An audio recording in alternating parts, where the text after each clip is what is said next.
The United States Army tried to remove this man 8 separate times. Official reports labeled him undisciplined, insubordinate, uncontrollable. His name appeared again and again on disciplinary paperwork that should have ended his career long before he ever saw combat.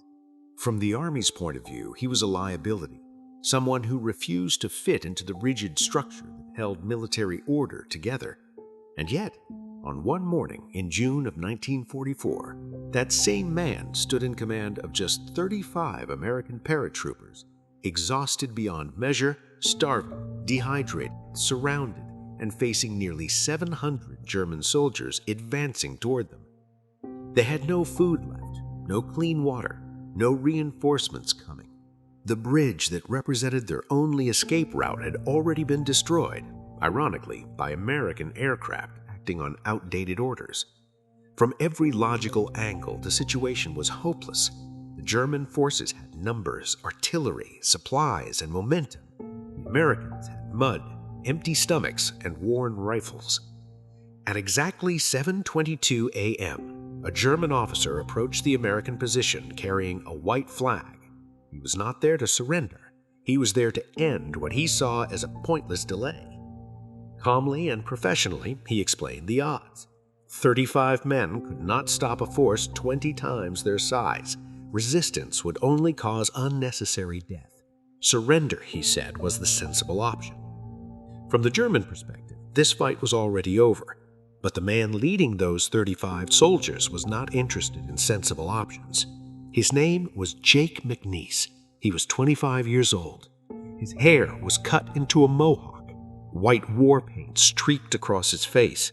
His uniform was filthy, torn, and ignored every regulation that didn't matter anymore. He had the worst discipline record in his entire division, and everyone knew it. Jake looked at the German officer. Then he looked back at his men. Men so hungry they'd been chewing grass just to quiet the pain in their stomachs. Men who had not slept properly in days. Men who had no reason left to believe they would survive the next hour. And then Jake spoke. He didn't raise his voice. He didn't insult the officer. He didn't give a speech. He said 3 simple words that would define everything that followed. If you want it, come take it. What happened next should not have been possible. Over the following 3 days, repeated German assaults crashed against that small American position and collapsed one after another. Infantry attacks failed. Mortar bombardments failed. Even coordinated assaults supported by armor failed. When the smoke finally settled, more than 100 German soldiers were dead or wounded at the base of that hill. Jake's men, 35 starving, dehydrated paratroopers, suffered 0 casualties, not one. No medals were handed out that day, no reporters were present, and for decades, almost nobody outside military history circles knew this fight had even happened. The obvious question is why? Why did this work? Why did a man the Army repeatedly tried to expel become the commander who broke a German force 20 times his size? The answer doesn't begin in Normandy. It doesn't even begin in the Army. It begins years earlier, in a place where discipline was learned differently, and survival mattered more than rules. Long before Jake McNiece ever faced German soldiers, he spent years fighting another enemy, the U.S. Army itself. Not because he was a traitor, not because he was lazy or incompetent, but because Jake lived by a rule that immediately put him at odds with military culture. He followed orders that made sense. The rest, he ignored. Jake grew up in rural Oklahoma during the Great Depression, one of 10 children in a family that survived off whatever the land could provide. He learned to hunt before he learned to read properly. He learned to track animals, repair tools, and defend himself long before anyone taught him about authority or procedure. Life in Oklahoma didn't reward obedience. It rewarded awareness, speed, and toughness. By the time Jake was 19, he was already a firefighter, running into burning buildings while most men his age were still trying to figure out what they wanted to do with their lives. So when Pearl Harbor was attacked, Jake didn't wait for a draft notice. He didn't need speeches or patriotic slogans. He volunteered because the war offered something simple and honest, a clear enemy and dangerous work. Jake chose the paratroopers for one reason. They were sent behind enemy lines with explosives, and Jake liked explosives. From the moment Jake arrived at Fort Benning, it was obvious he was not going to blend in. In his very first week of basic training, his commanding officer asked if he understood military discipline. Jake answered sure, and meant something very different than what the officer expected. That same morning, during breakfast in the mess hall, a staff sergeant took Jake's butter ration and ordered him to sit down and shut up. Jake warned him once. The sergeant laughed. Jake broke his nose. That single act should have ended everything. Assaulting a superior officer was grounds for immediate court-martial. But later that same day, on the exact same day, Jake set a base record on the demolition course, completing it faster than anyone had ever done before. The instructors didn't know what to do with him. They were furious and impressed at the same time. That contradiction would follow Jake for the rest of his military career. He refused to salute officers he didn't respect. He skipped formations. He ignored rules that didn't contribute directly to combat effectiveness. When a lieutenant finally lost patience and demanded to know why Jake couldn't behave like a normal soldier, Jake answered honestly, "I'm here to kill Nazis, not polish boots." That sentence spread through Fort Benning faster than any official report. And yet, the Army had a problem. Jake wasn't just difficult, he was exceptional. He shot better than nearly everyone on base. He ran farther under heavy load. He could march for miles carrying 60 pounds without slowing down. During hand-to-hand training, even instructors quietly hoped they wouldn't be paired with him. So, instead of discharging him, the Army made a different decision. They isolated him.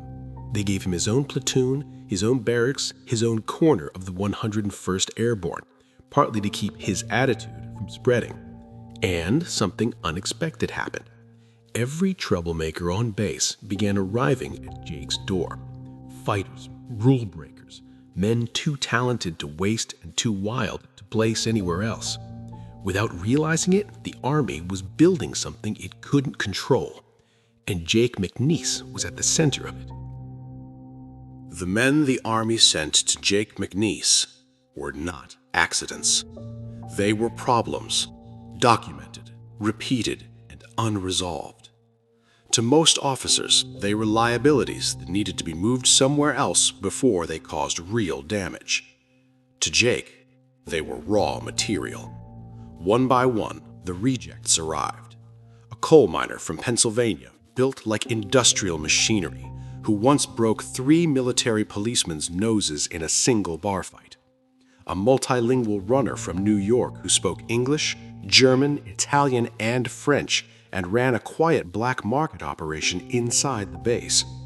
A demolition specialist who blew up a latrine not out of anger or carelessness, but because he wanted to observe the blast pattern. A street boxer from Chicago who got into 14 fistfights during basic training and won every single one. Each man carried a file thick with warnings. Each man arrived at Jake's platoon as punishment.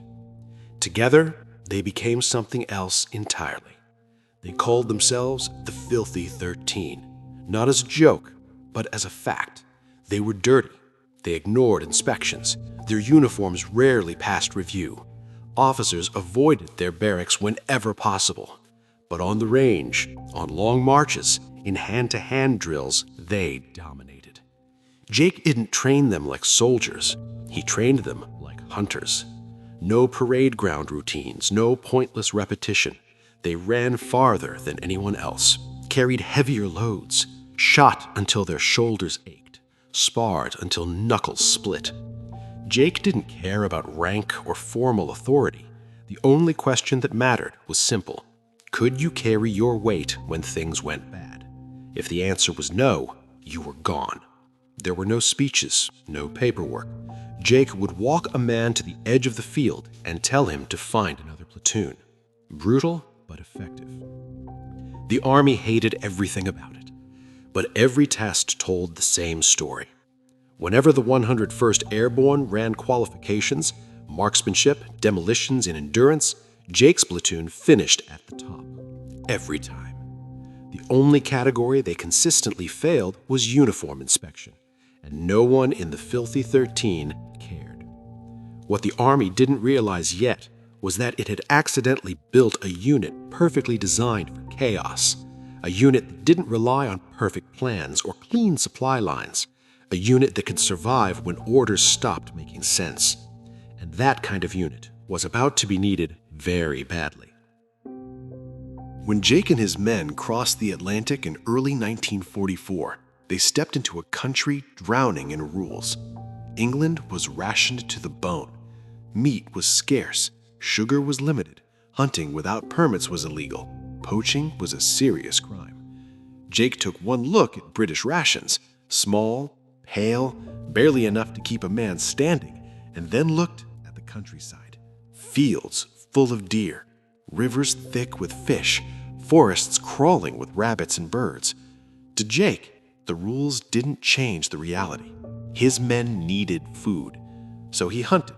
He used his M1 Garand the same way he had in Oklahoma. He set traps. He fished with explosives. Within weeks, the Filthy 13 were eating better than most officers on the base. They were also breaking dozens of British laws. The problem reached its peak when a wealthy landowner filed a formal complaint against the U.S. Army, claiming American soldiers were stealing his game. Jake was summoned. His commanding officer didn't even bother with subtlety. "Are you responsible for this?" Jake answered without hesitation, "Yes, my men need protein if you want them to fight." The officer tried to explain the legal consequences. Jake listened, nodded, and then shrugged. "Send me on a suicide jump into France," he said. "I don't mind." That was the problem. You couldn't threaten Jake with danger. Danger was why he was there. Days before D-Day, Jake shaved his hair into a mohawk and painted white war stripes across his face. His men followed with their own variations. A photographer from Stars and Stripes captured the image. 13 paratroopers who looked less like soldiers and more like warriors from another age. The photos spread quickly. Jake didn't care. The paint wasn't for attention. It was a switch, a way to leave the man behind and become what the mission required. Less than 48 hours later, the switch would be tested in fire. On the night of June 5th, 1944, Jake and his men boarded their C-47 transport aircraft in silence. The Filthy 13 caused chaos everywhere, except before combat. Once the engines started, they became focused, still, predatory. At 1:26 a.m., as the aircraft crossed the French coast, the sky exploded. German flak tore upward, ripping through the formation. An 88mm shell struck Jake's plane, igniting the fuel tank. The aircraft disintegrated mid-air. Men were thrown into the darkness. Jake was blown out the door by the force of the blast. His parachute deployed partially, one panel burning, others shredded. He slammed into a flooded marsh and was dragged under by his gear. Most paratroopers who landed like that drowned in seconds. Jake didn't panic. He cut himself free and surfaced under burning debris falling from the sky. Alone, soaked, and behind enemy lines, Jake didn't wait. He moved. For hours he crawled, ran, and searched through hedgerows and fields, gathering survivors. 9 at first, then more. By morning, he had 35. Together, they attacked and captured a strategic bridge, only to watch American P-47s destroy it minutes later. The bridge collapsed into the river. Their escape vanished. Jake laughed once, then stopped. The situation was clear. They were cut off, surrounded. Hundreds of German soldiers were already moving to crush them. Jake studied the terrain and chose the high ground. 3 narrow approaches, natural funnels, kill zones. He placed his machine guns for overlapping fire, riflemen for precision, reserves for immediate counterattack. When a German officer arrived under a white flag at 7:22 a.m. and demanded surrender, Jake listened politely. Then he answered, "If you want it, come take it." The first German wave began climbing shortly after, and Jake waited. The first German assault came fast and confident. Infantry moved uphill in disciplined lines, supported by machine gun fire meant to pin the Americans in place while squads advanced through the brush. From a distance, it looked clean, professional, unstoppable. Up close, it collapsed in seconds. Jake had placed his men where the terrain forced attackers to bunch together, narrow paths bordered by thick hedgerows and soft ground that slowed movement and broke formations. When the Germans reached the kill zone, Jake gave a single hand signal. Machine guns opened first, cutting across the slope and intersecting lines of fire. Rifles followed, aimed low, controlled, deliberate. The Germans dropped where they stood. Those who tried to advance found no cover. Those who tried to retreat were exposed to the same fire. Within minutes, the hillside was littered with bodies. The survivors pulled back in shock. This wasn't how a 35-man force was supposed to fight. German officers regrouped quickly. Mortars came next. Shells slammed into the American position, tearing up earth and vegetation, filling the air with dirt and smoke. Jake's men didn't move. They hugged the ground, adjusted positions slightly, and waited. Jake had already accounted for indirect fire. He knew the Germans would overshoot first, then shorten their range. He watched the impacts, counted seconds between rounds, and shifted men accordingly. When the infantry followed the mortar barrage, they ran into the same overlapping fire as before. Again, the attack failed. The Germans tried flanking maneuvers, small units probing the sides. Jake countered by sending two-man teams through concealed routes he had already marked. Short, violent firefights erupted in the hedgerows. They ended quickly. German casualties mounted. American casualties remained 0. That fact alone unsettled the enemy. By afternoon, the Germans brought up heavier weapons. An anti-tank gun was dragged into position and fired blindly into the tree line. Trees shattered, dirt rained down. Jake waited until the crew exposed themselves during reload, then ordered concentrated rifle fire. The gun fell silent. As night approached, the Germans paused again. Fires burned below the hill. Wounded men cried out. Jake's men checked ammunition, redistributed what little water remained, and prepared for the next wave. Hunger gnawed at them. Throats burned from dehydration. No one complained. Jake walked the line, spoke quietly, adjusted positions by inches. This wasn't courage, it was control. The second day began with fog. Thick, low, blinding fog that swallowed sound and distance. To most units, fog was a nightmare. To Jake, it was an opportunity. German troops advanced cautiously, uncertain of American strength. Jake allowed them closer this time, far closer. He wanted panic, not resistance. When the fog thinned just enough, his men opened fire at point-blank range. The effect was devastating. Germans stumbled into each other, firing wildly, unsure where the enemy was or how many faced them. Some surrendered on the spot, others ran. Jake didn't chase, he conserved energy. By midday, the Germans tried again, this time with armor.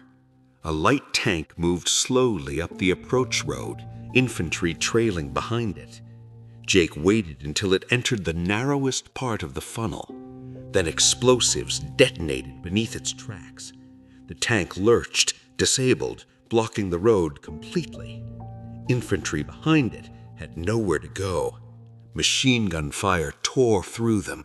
By late afternoon, German officers realized they weren't facing a normal unit. They were facing something adaptive, unpredictable, and brutally efficient. That realization brought frustration, and mistakes. Orders were rushed, units attacked without coordination, mortars fired without proper spotting. Jake exploited every error. He rotated shooters to prevent fatigue. He kept his reserves hidden until the last possible second. He used German weapons captured from fallen soldiers when American ammunition ran low. That night, German wounded were dragged away under cover of darkness. The hillside was quiet, except for insects and distant artillery. Jake allowed his men to sleep in shifts, 2 hours at a time, enough to keep minds sharp. He slept last, sitting against a tree, rifle across his knees. By the third morning, German commanders were desperate. Nearly 700 men had been committed against that hill. The math made no sense. They were losing soldiers to a force that should have been erased within hours. A final assault was planned. Full commitment, no withdrawal. The final German attack came with everything they had left. Infantry surged forward in mass, supported by continuous mortar fire. Smoke obscured the hilltop. Explosions shook the ground. Jake waited longer than before. He let the Germans believe the position had been abandoned or destroyed. When the firing finally started, it was precise and devastating. Machine guns swept the slope. Rifles targeted officers first. The advance stalled, then collapsed entirely. German soldiers broke and ran, some through. After Normandy, Jake McNiece did not become a legend inside the army. He became a problem again. Victory did not erase his discipline record. Officers who had tolerated his methods under fire were quick to remember his refusal to salute, his disregard for protocol, his habit of questioning orders that lacked logic. In quieter sectors, where combat slowed and hierarchy returned, Jake's value became harder for the army to justify. Reports praised his effectiveness while simultaneously recommending his removal. He was reassigned, shuffled, watched, but the war did not allow the army to discard him completely. There were still gaps, missions where chaos ruled, or maps were useless and radios failed, where command structures dissolved the moment boots hit the ground. And whenever those missions appeared, Jake was quietly placed back into the equation. During Operation Martin Garden, airborne units landed scattered across Holland, many missing drop zones entirely. Communication collapsed almost immediately. German resistance was far heavier than expected. Conventional command was paralyzed by uncertainty. Jake moved anyway. He gathered small groups of lost paratroopers, men without officers, without orders, and turned them into temporary fighting units. He chose positions based on terrain, not doctrine. He attacked supply columns, cut communication lines, vanished before German counterattacks could respond. These were not battles meant to be recorded. They were actions designed to create confusion, delay, and exhaustion in the enemy. Jake did not measure success in territory held. He measured it in disruption caused. The army issued him orders. Jake followed the ones that made sense. When they didn't, he adapted. And every time he did, lives were saved. American lives. That mattered to Jake more than regulations ever could. By the winter of 1944, the war had shifted again. Germany launched its final major offensive through the Ardennes, creating what would become known as the Battle of the Bulge. American units were surrounded, undersupplied, freezing. Bastogne became a focal point, a town holding under impossible pressure. Jake was assigned to pathfinder duty, guiding supply drops into isolated units. It was some of the most dangerous flying of the war. Aircraft flew low and slow through flak-filled skies, often without fighter escort. Drop zones were improvised, sometimes no more than frozen clearings marked by signal lights. Jake jumped into areas where German patrols were already hunting airborne troops. Once on the ground, he moved fast. He marked zones, redirected pilots under fire, and fought his way out when necessary. Food, ammunition, and medical supplies reached trapped units because men like Jake ignored the risk and focused on the result. But Bastogne also showed the cost of years spent living at the edge. Jake was exhausted, physically and mentally. He had survived crashes, firefights, starvation, and constant exposure to death. Alcohol became a way to quiet the noise when fighting stopped. The Army noticed. The same reports that praised his bravery now included concerns about behavior. The contradiction returned. Jake was too valuable to discard, too difficult to embrace. When the war finally ended in Europe, there was no ceremony. Civilian life did not welcome Jake McNiece the way propaganda promised it would. The skills that kept him alive in war had no clear place in peace. He worked construction, drove trucks, drifted from job to job. The structure that frustrated him in the Army was suddenly gone, and with it, the clarity of purpose war had provided. Jake drank heavily for years. The memories didn't fade. They resurfaced in quiet moments. Faces, sounds, decisions made in seconds that carried permanent consequences. He didn't talk about Normandy, or Holland, or Bastogne. When people asked, he changed the subject. History books began to appear. Battles were analyzed, units praised, names listed. Jake's rarely appeared. The Filthy 13 became a footnote, then a rumor, then a curiosity mentioned in documentaries decades later. That suited Jake just fine. He didn't fight for legacy. He fought because the man next to him needed someone who wouldn't freeze when everything went wrong. In the end, that is why the Army tried to erase him and why it could never fully succeed. Jake McNiece represented a truth institutions struggle to accept. That effectiveness does not always look clean, that discipline does not always mean obedience, and that survival sometimes requires ignoring the rulebook entirely. Wars are remembered through strategies and speeches. They are won through men like Jake, operating in the margins, unseen, uncelebrated, and indispensable. As the years passed, the war receded into history, replaced by new conflicts, new doctrines, and new definitions of what a soldier should be. The Army modernized, training became standardized, procedures were refined, lessons were codified into manuals meant to prevent chaos through structure. In those manuals, there was no place for men like Jake McNiece, not because they were ineffective, but because they were impossible to systematize. You could not issue a regulation that taught instinct. You could not standardize judgment under pressure. Jake had survived not because he followed doctrine, but because he understood terrain, people, and fear. He knew when to attack and when to wait, when to obey and when to adapt. That kind of knowledge didn't translate well to classrooms or checklists. So the Army remembered the battles and quietly forgot the men who fought them that way. Jake lived out his later years far from public attention.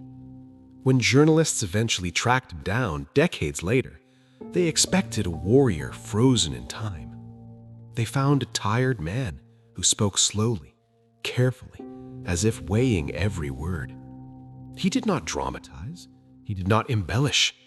When asked about Normandy, he corrected numbers. When asked about leadership, he deflected credit.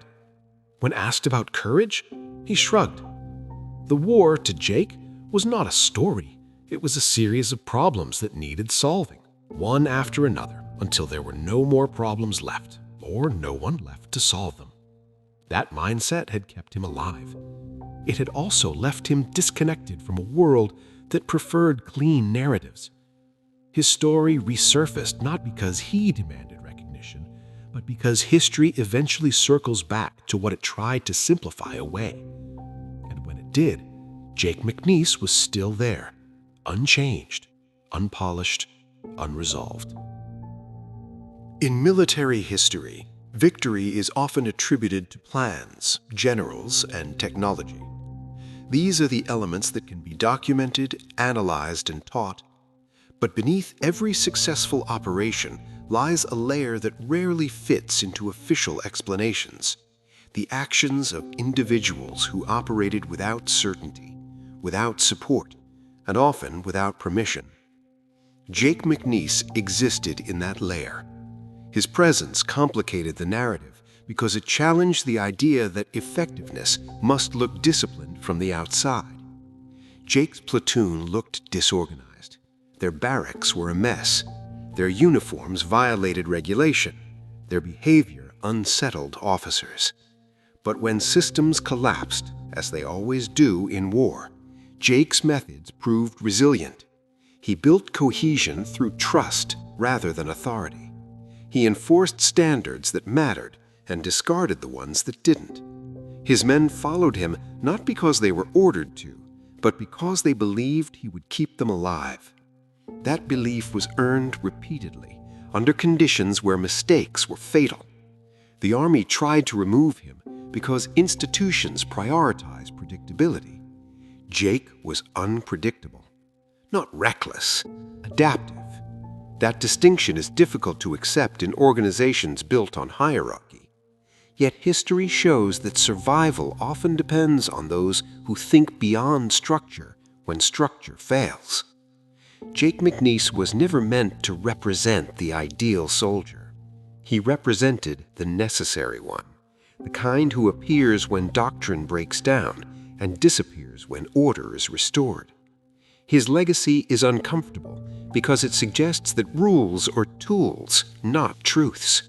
That sometimes the difference between defeat and survival is a man willing to ignore procedure in favor of reality. Jake McNiece was that man, not by design, by instinct. Jake McNiece died in 2013 at the age of 93. There was no state funeral, no national moment of recognition. His death passed quietly, like much of his life after the war. And yet his story remains, not as a lesson in rebellion, but as a reminder of how fragile order becomes under pressure. Wars are chaotic by nature. Plans unravel. Communications fail. Leadership disappears in smoke and confusion. In those moments, survival belongs to those who can think clearly without instruction. Jake understood that reality long before he ever jumped into France. He lived by it, fought by it, and endured because of it. The Army tried to erase him because he didn't fit the image it needed to present. But history doesn't belong to images, it belongs to outcomes. 35 men held against 700, 0 casualties. Supply drops reached trapped units. Bridges delayed enemy movement. Lives were saved. Those facts exist whether or not they fit doctrine.